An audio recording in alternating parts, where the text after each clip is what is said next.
High, সবাই কেমন আছো? আজকে তোমাদের সাথে শেয়ার করব ইলিশ পাতুরির রেসিপি।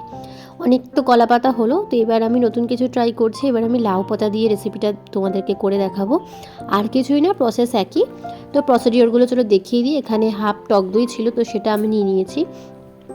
আর এখানে সর্ষে, কাঁচা লঙ্কা আর একটুখানি পোস্ত একবারে পেস্ট করে নেওয়া হয়েছিল।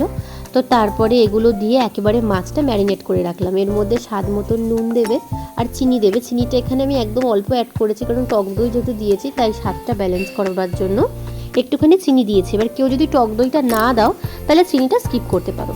আর দেখো, লাউ পাতাগুলো ঠিক এতটাই বড়, এগুলো কিন্তু আমাদের বাড়ির গাছের লাউ পাতা। তো এগুলো প্রথমে একটুখানি কড়াই আমি সেঁকে নিয়েছিলাম। এই আইডিয়াটা আমার কাছে ছিল না, আমি নর্মালি ভেবেছিলাম যে বাঁধবো। তো মা ফোন করেছিল, মা বলে যে একটুখানি কড়াই সেঁকে নিলে পরে বাইন্ডিংটা ভালো হবে, ভাঙবে না। তো সেরকমভাবে আমি কড়াই সেঁকে নিয়েছিলাম, আর সত্যি বাইন্ডিংটা ভালোই হয়েছিল। পাতাগুলো একদমই মোড়ানোর সময় ভেঙে যাচ্ছিল না। তো তারপর আর কিছুই না, মাছগুলো এরমভাবে ম্যারিনেশন করার পরে একটা দুটো পিস যতটা আর কি লাউ পাতার মধ্যে ধরে ঠিক সেই মতো আমি মাছগুলোকে দিয়ে দিয়েছিলাম। এবার মাছগুলোর সাইজ খুব বেশি বড় ছিল না, কারণ এখন যেহেতু শীতকাল পড়ছে সেই জন্য খুব বড় সাইজের ইলিশ তো পাওয়া যাবে না, আর বড় হলেও সেটা টেস্ট ভালো হবে না। তো তারপরে এভাবে আমি সুতো দিয়ে বেঁধে নিয়েছিলাম। আর তারপরে কড়াই একটা ফ্রাইং প্যান নিয়েছিলাম। একদম লোহার কড়াই নিলে হয়, আমি যেহেতু প্রো নই, ফার্স্ট টাইম আমি ট্রাই করছি বলে এই ধরনের একটা প্যান নিয়ে নিয়েছিলাম। আর তার মধ্যে একটুখানি তেল দিয়েছিলাম।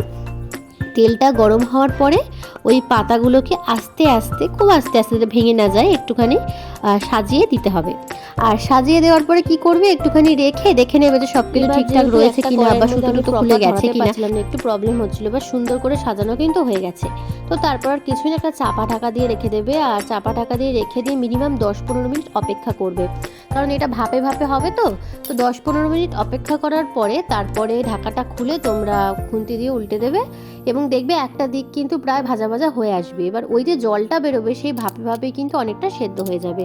তো তারপরে যে পিঠটা উল্টে দেবে তারপরে আরও মোটামুটি 15 মিনিট মতো তোমাদেরকে স্টে করতে হবে জিনিসটা, কারণ স্টে না করলে উল্টো পিঠটা ভাজা হবে না।